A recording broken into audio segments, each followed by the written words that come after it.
Hello, this is day 9 and I'll be talking about studying psychology in Canadian universities.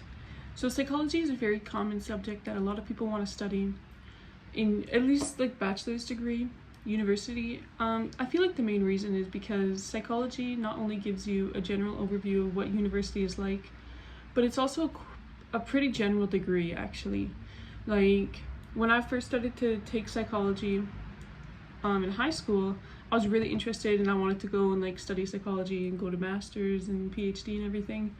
I wanted to go all the way with psychology, but a lot of people actually want to do psychology just in their bachelor's degree just because it's a general degree.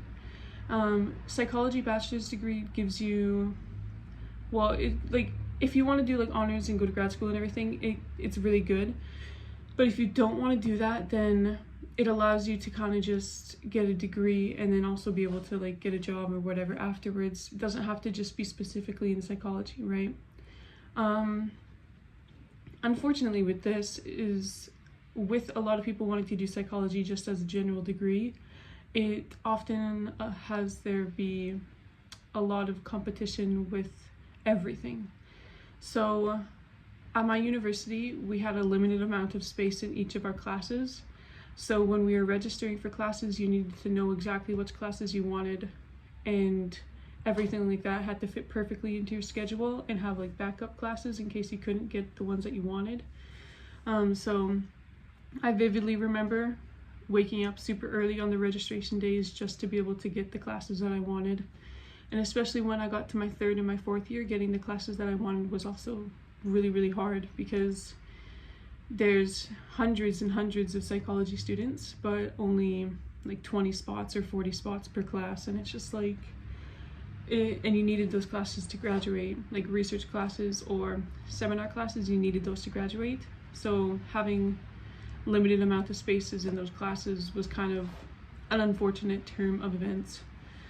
But anyways, not only with registering for classes, it also allows for there to be a lot of intense competition with getting into an honors program. So in Canada, you need an honors program to go off to clinical psychology master's degree. So an honors program allows you to do research and have your own research project. So if you have this, then it's just another thing that allows you to get into a master's program, or at least allows you to apply. So a lot of the time you need an honors program or research experience to get into a master's degree, and also you need to have good grades as well, which is another hard thing to be able to do. But if you don't have an honors degree, then you can do a general psychology degree, which is just research based. And it's good, like it allows you to get a master's, but a lot of people want to do the clinical psychology master's program. That's why there's quite a very large amount of intense competition for doing that as well, because you need to have good grades and you need to have good research projects and potentially have a published paper and everything. It's really hard to be able to do all of that. So that's why it's like, unfortunately, it's a bit of an unfair system, just because if you don't have a research project or have never done research, then it's really hard for you to be able to get into a master's program. So you need to find ways to be able to do research in your bachelor's degree, whether that's an honors program, taking research classes, anything like that. You need to be able to have research experience. That's the most important thing. And then another thing is, if you can get a paper published, then that will set you kind of apart from everybody else.